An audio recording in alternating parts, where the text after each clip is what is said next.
نحمده ونصلي على رسوله الكريم أما بعد فأعوذ بالله من الشيطان الرجيم بسم الله الرحمن الرحيم وقال الله تبارك وتعالى في القرآن المجيد وفرقان الحميد أعوذ بالله من الشيطان الرجيم بسم الله الرحمن الرحيم شهر رمضان الذي ينزل فيه القرآن وهدى للناس وقال النبي صلى الله عليه وسلم دراس الأمر الإسلام وعمودة الصلاة وذروة السنامه الجهاد في سبيل الله أو كما قال عليه الصلاة والسلام اللهم صل على محمد وعلى آل محمد كما صليت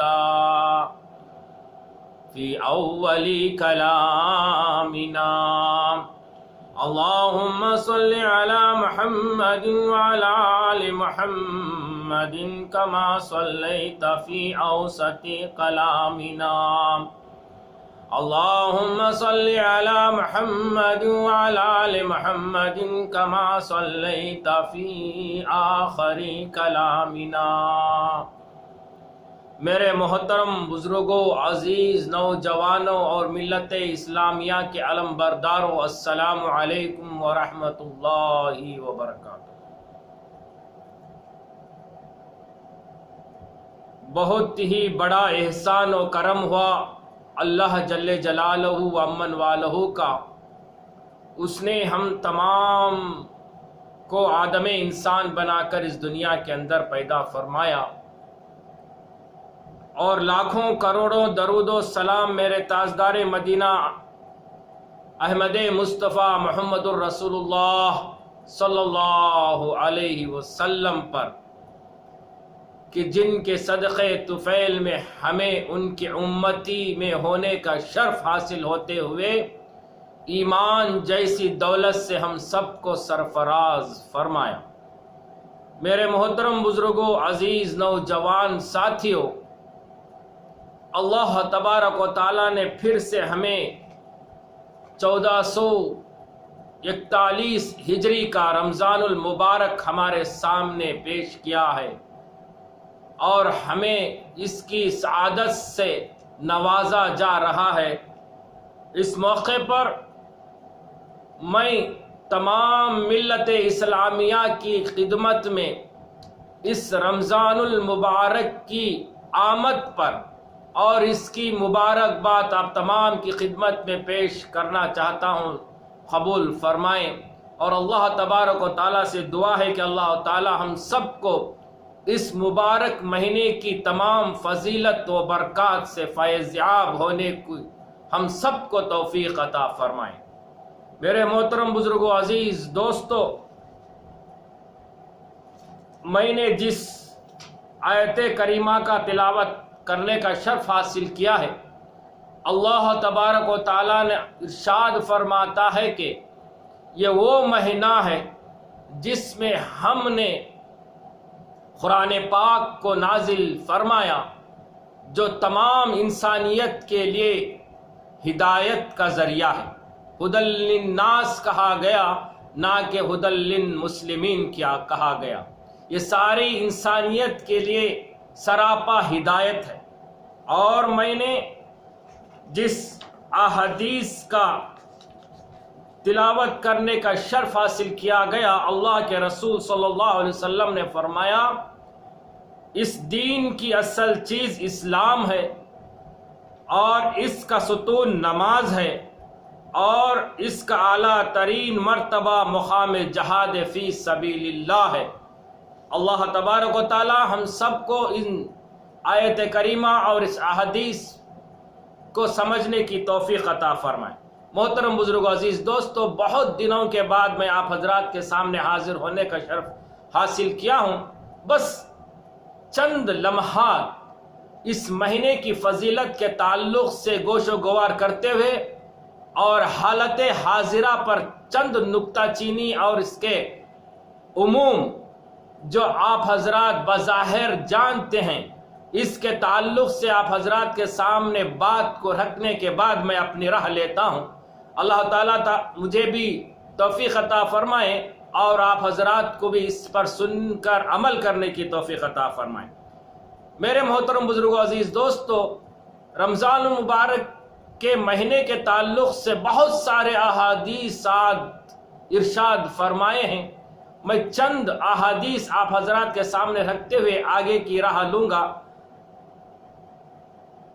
حضرت سلمان ایک حدیث کا مفہوم ہے، حضرت سلمان رضی اللہ تعالیٰ عنہ کہتے ہیں کہ نبی کریم صلی اللہ علیہ وسلم نے شعبان کی آخری تاریخ میں ہم لوگوں کو واعظ فرمایا اور یوں فرمایا کہ تمہارے اوپر ایک مہینہ آ رہا ہے جو بہت بڑا مہینہ ہے، بہت مبارک مہینہ ہے۔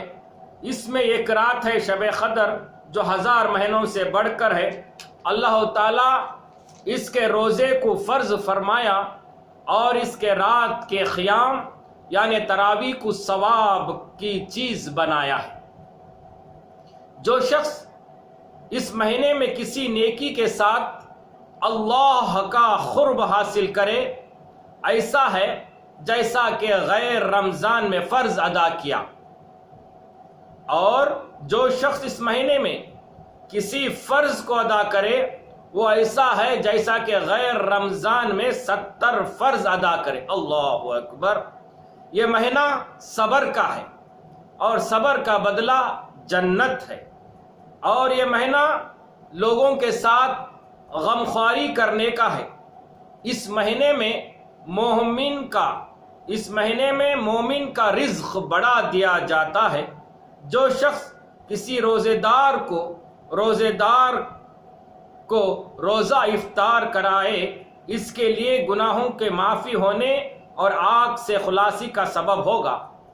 اس روزے دار کے ثواب کے مانند اس کو ثواب ہوگا، مگر روزہ دار کے ثواب سے کچھ کم نہیں کیا جائے گا۔ صحابہ رضی اللہ تعالیٰ عنہ نے عرض کیا، یا رسول اللہ، ہم میں سے ہر شخص تو اتنی وسعت نہیں رکھتا کہ روزے دار کو جو ہے افطار کراوے۔ آپ صلی اللہ علیہ وسلم نے فرمایا، پیٹ بھر کر کھلانے پر موقوف نہیں ہے، یہ ثواب تو اللہ جل شانہ کھجور سے کوئی افطار کرا دے یا گھنٹ پانی پلا دے یا گھنٹ لسی پلا دے اور اس پر بھی مرحمت دیتے ہیں۔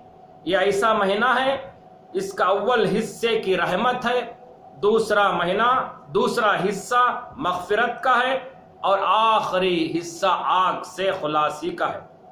جو شخص اس مہینے میں ہلکا کر دے اپنے غلام و خاوند کے بوجھ کو، حق تعالی شانہ اس کی مغفرت فرماتے ہیں۔ اللہ تعالی ہم سب کو جو ہے اس حدیث پر عمل کرنے کی توفیق عطا فرمائے۔ حضور اکرم اور ایک حدیث کا مفہوم ہے، حضور اقدس صلی اللہ علیہ وسلم نے ارشاد فرمایا، حق تعالی شانہ اور اس کے فرشتے سحری کھانے والوں پر رحمت فرماتے ہیں۔ اللہ اکبر۔ اور ایک حدیث کا مفہوم ہے، نبی کریم صلی اللہ علیہ وسلم کا ارشاد ہے، جو شخص قصداً بلا کسی شرعی عذر کے اس رمضان المبارک میں ایک دن بھی روزہ نہ رکھے، اگر غیر رمضان میں اس کے برابر پورے سال اگر روزہ رکھے تو بھی رمضان کے ایک روزے کے برابر اس کا بدلہ نہیں ہو سکتا۔ اللہ اکبر، اللہ اکبر۔ میرے محترم بزرگوں، عزیز دوستو، یہ وہ رمضان المبارک مہینہ ہے، اللہ تعالیٰ اس میں اس امت کے لیے رحمتوں کی نچھاور فرما دیتا ہے۔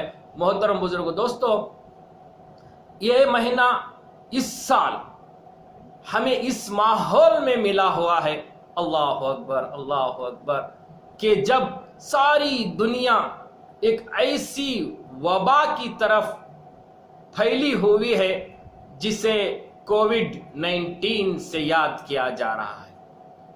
میرے محترم بزرگ عزیز دوستو، یہ تو ایک اللہ کے طرف سے انسانوں کے اعمال کے اعتبار سے اور بندوں پر ظلم ہونے کی وجہ سے، وہاں کے حکومت کے بادشاہوں کی زیادتی کی وجہ سے اللہ تبارک و تعالی نے انسانیت پر ایک عذاب اتارا ہے۔ ایسے مرحلے پچھلی قوموں پر بھی، پچھلی نبیوں کے امتوں پر بھی اللہ تبارک و تعالی نے نازل فرمایا کرتے تھے۔ جب امت کے اندر بگاڑ آ جاتا، اللہ کی نافرمانی ہوتی، اس وقت کے نبی کے حکموں کی پامالی ہوا کرتی تھی، تو اللہ تبارک و تعالی نے انسانیت کو انسانیت کی طرف راغب کرنے کے لیے اللہ کا عذاب نازل فرماتے تھے۔ حضرت نوح علیہ السلام سے لے کر حضرت عیسیٰ علیہ السلام تک اللہ نے بہت سارے عذابات کو نازل فرمایا۔